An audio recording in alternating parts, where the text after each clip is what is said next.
Johnny Walker versus Paul Craig ended in a TKO where Johnny Walker TKO'd Paul Craig with his leg in Paul Craig's grasp while he was going for a takedown in the first round.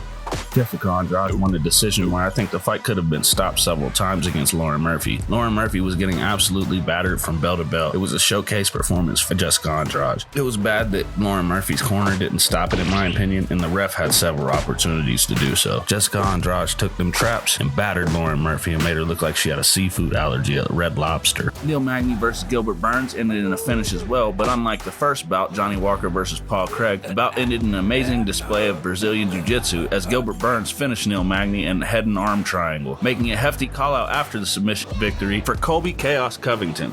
The flyweight division finally has some closure after a dominating performance from Brandon Moreno. From round 1 to round 3, Figueiredo was having trouble figuring out Brandon Moreno. And after taking a hard left late in round 3, the bout was ended due to the doctor's stoppage because Deiveson Figueiredo could no longer see. Following his loss to Brandon Moreno, Figueiredo announced that he would be moving up to 135 to test his skills at bantamweight. Brandon Moreno, after burning the house down on the microphone, was hit with a barrage of concessions from the Brazilian fans. I'm not completely sure what he said, but whatever it was, it couldn't have been worse than this. Brazil, you're a dog! All you filthy animals suck! With the rivalry finally coming to a close, what do you think's next for the Mexican superstar? And do you think Deiveson Figueiredo will have good luck at bantamweight? Jamahal Hill surprised the hell out of me. He dominated from bell to bell. I had him winning, and I thought he would finish the fight. I didn't expect his cardio to hold up for 5 rounds, and I really don't see how Glover Teixeira stayed up after some of them blows. Being the first fighter from Dana White's Contender Series to touch UFC gold, Jamahal Hill has accomplished a dream that many don't get to. His cardio was better than I expected, his ground game was better than I expected, and he put on an absolute dominant display of striking. Congratulations, Jamahal Hill, on touching the UFC gold, and congratulations on being the new light heavyweight champion.